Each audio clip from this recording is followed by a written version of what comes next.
Bus ಎಲ್ಲರಿಗೂ ನಮಸ್ಕಾರ. Welcome back to Sagar story. ಶುಭೋದಯ ಮಗ. ಮ್ಯಾಚ್ ಡೇ ಇವತ್ತು ಹೈಲಿ ಆನ್ ಗೇಮು. ಯಾಕಂದ್ರೆ ಗೆದ್ರೆ ಕ್ವಾಲಿಫೈರ್ 1, ಸೋತ್ರೆ ಎಲಿಮಿನೇಟರು. ಏನು ಇಲ್ಲ, ನೆಟ್ ರನ್ ರೇಟ್ ಬದನೇಕಾಯಿ ಅದು ಇದು ಎಲ್ಲ ಏನೋ ಮ್ಯಾಟ್ರಿಗೆ ಬರೋದಿಲ್ಲ. ಅದೇ ಪಂಜಾಬ್ ಕಿಂಗ್ಸ್ ಅವ್ರಿಗಿಂತ ಬೆಟರ್ ಮಾಡ್ಕೋಬೇಕಷ್ಟೇ ನೆಟ್ ರನ್ ರೇಟ್ನ.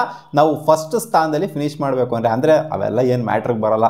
ಮೊದಲನೇ ಸ್ಥಾನದಲ್ಲಿ ಫಿನಿಶ್ ಮಾಡ್ತೀವೋ, ಎರಡನೇ ಸ್ಥಾನದಲ್ಲಿ ಫಿನಿಶ್ ಮಾಡ್ತೀವೋ, ಅಲ್ಟಿಮೇಟ್ಲಿ ನಾವು ಆಡೋದು ಕ್ವಾಲಿಫೈರ್ 1ನೇ. ಸೊ ಅದರಿಂದ ನೆಟ್ ರನ್ ರೇಟು ಅದು ಇದೆಲ್ಲ ಏನೋ ಮ್ಯಾಟ್ರಿಗಂತೂ ಖಂಡಿತ ಬರೋದೇ ಇಲ್ಲ. ಇಲ್ಲಿ ಸೀನಲ್ಲೇ ಇಲ್ಲ. ನೆಟ್ ರನ್ ರೇಟು ಗೆಲ್ಲಬೇಕು ಅಷ್ಟೇ. ಇವತ್ತಿನ ಮ್ಯಾಚ್ನ ಗೆಲ್ತು ಅಂದರೆ ಕ್ವಾಲಿಫೈರ್ 1, ಇಲ್ಲ ಅಂದರೆ ಮುಂಬೈ ಇಂಡಿಯನ್ಸ್ ಜೊತೆ ಆಡಬೇಕಾಗುತ್ತೆ. RCB ವರ್ಸಸ್ ಮುಂಬೈ ಇಂಡಿಯನ್ಸ್ ಅಂತ ಸುಮಾರು ಜನ ಪ್ಲೇ ಆಫ್ಸಲ್ಲಿ ಪ್ರಿಡಿಕ್ಟ್ ಮಾಡಿದ್ವಿ ಹಿಂಗಾಗುತ್ತೆ ಸೀನ್ ಅಂತ. ಯಾರಿಗೆ ಗೊತ್ತೋ RCB ವರ್ಸಸ್ ಮುಂಬೈ ಇಂಡಿಯನ್ಸ್ ಎಲಿಮಿನೇಟರ್ಲೇ ಆಗೋಗ್ಬಿಡ್ತಾರೇನೋ. ಅಂದರೆ ಏನು ಗುರು ನೀನು ಬಾಯಿಗೆ ಇಷ್ಟು ಅಂತ ಉಗಿತೀರಿ ಇವಾಗ. ಸೊ ಕ್ವಾಲಿಫೈರ್ 1ನೇ ಆಡಲಿ, ಇಲ್ಲ ಅಂತಂದರೆ ಇನ್ನೇನು ಎಲಿಮಿನೇಟರ್ ಆಡಲೇಬೇಕು. ಕ್ವಾಲಿಫೈರ್ 1 ಆಡೋಕ್ಕಾಗಿಲ್ಲ ಅಂತಂದರೆ ಅಷ್ಟೇನೆ. ಸೊ ಇವತ್ತು ಗೆಲ್ಲೇಬೇಕು ಗುರು, any cost. LSG last match ಸಖತ್ತಾಗಿ ಗೆದ್ಬಿಟ್ಟು ಬರ್ತಿದ್ದಾರೆ.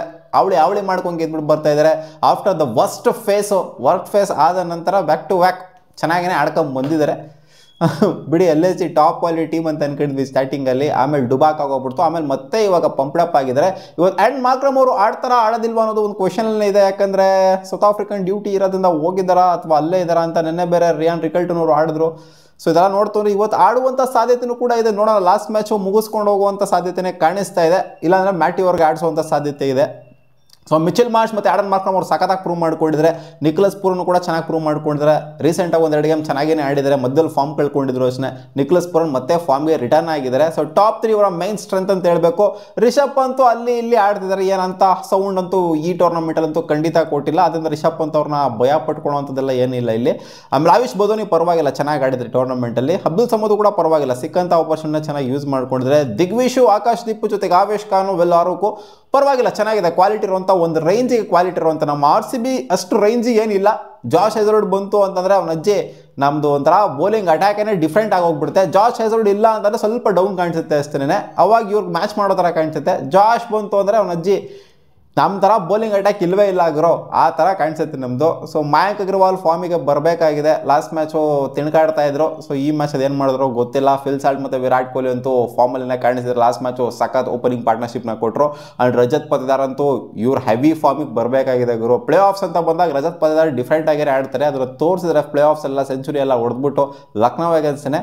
ಬಟ್ ಪ್ಲೇ ಆಫ್ಸ್ಗಿನ್ನ ಹೋಗಿಲ್ಲ ನಾವು.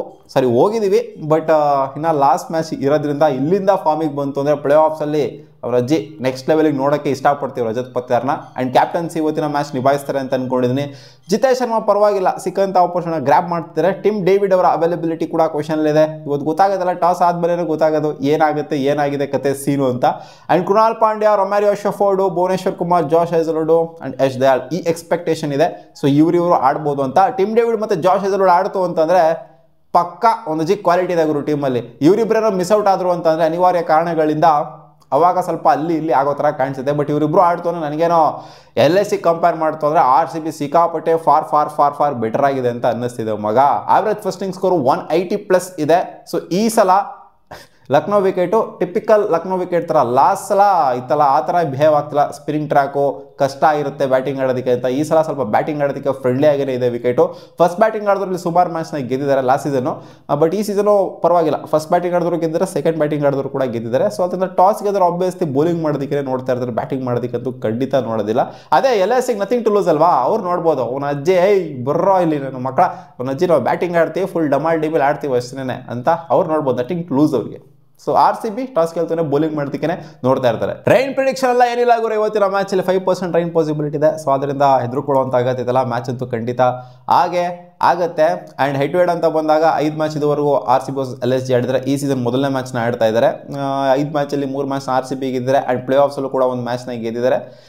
2 ಮ್ಯಾಚ್ನ LSG ಅವರು ಗೆದ್ದಿದ್ದಾರೆ. ಸೊ ಸ್ಟ್ಯಾಟ್ಸ್ ಅಂತೂ ಚೆನ್ನಾಗಿ RCB ಮೇಂಟೈನ್ ಮಾಡಿದ್ರೆ, ವರ್ಷಾಗಿ ಏನು ಮೇಂಟೈನ್ ಮಾಡಿಲ್ಲ LSG ಮೇಲೆ. ಸೊ ಇವತ್ತು ಡಿಸೈಡ್ ಮಾಡುತ್ತೆ ರಿಷಬ್ ಪಂತ್ ಅಂಡ್ ಟೀಮಾ ಅಥವಾ ರಜತ್ ಪತಿದಾರನ್ ಟೀಮಾ ಅಂತ. ಸೊ ಅವ್ರದ್ದೇನು ಕಿತ್ಕೊಂಡು ಅವ್ರಿಗೆ ನಥಿಂಗ್ ಟು ಲೂಸ್ ಹೋಗಿರೋ, ಸಿಂಪಲ್ ಆಗಿ ಹೇಳ್ಬೇಕು. ಅದಕ್ಕೆ ಅವ್ರು ದಿಲ್ದಾರ್ ಆಟ ಆಡಿದ್ದು ಲಾಸ್ಟ್ ಮ್ಯಾಚ್ ಆಡಿದ ಇವರು ಮೊದಲೇ ಟೂರ್ನಮೆಂಟ್ ಮೊದಲು ಆಡಿತ್ತು ಅಂದರೆ LSG ಅವರು ಈ ಪೊಸಿಷನ್ ಖಂಡಿತ ಇರಲಿಲ್ಲ. ಒಂಥರ ಭಯ ಪಟ್ಕೊಂಡು ಆಡಿದ್ರು ಮಿಡ್ಲಲ್ಲಿ. ಸೊ ಆಮೇಲೆ ಇವಾಗ ನೋಡಿ ನಥಿಂಗ್ ಟು ಲೂಸ್ ಬಂದಾಗ ಅವನಜ್ಜಿ ಡಮಾಲ್ ಡಿಮಿಲ್ ಆಡ್ತಾವ್ರೆ. ಸೊ ಅವ್ರು ನಥಿಂಗ್ ಟು ಲೂಸ್ ಇರುತ್ತೆ, ಧೈರ್ಯ ಜಾಸ್ತಿ ಅವ್ರಿಗಿರುತ್ತೆ ಆರ್ ಸಿ ಬಿ ಕಂಪೇರ್ ಮಾಡ್ತು ಅಂತಂದ್ರೆ. ನೋಡುವ ಅದೇನಾಗುತ್ತೆ ಅಂತ. ನಿಮ್ಮ ಅನಿಸಿಕೆ ಏನು? ಇವತ್ತು ಆರ್ ಸಿ ಬಿ ಗೆಲ್ಲುತ್ತಾ LSG ಗೆಲ್ಲುತ್ತಾ? ಅವನಜ್ಜಿ ಆರ್ ಸಿ ಬಿ ಗೆಲ್ಲೇಬೇಕು. ಕ್ವಾಲಿಫೈರ್ 1 ಪಂಜಾಬ್ ಜೊತೆ ಆಡಲೇಬೇಕು ಅಷ್ಟೇ, ಬೇರೆ ಏನೂ ಇಲ್ಲ. ಮತ್ತೆ ಸಿಗೋಣ ಮುಂದಿನ ವಿಡಿಯೋದಲ್ಲಿ. ವಾ.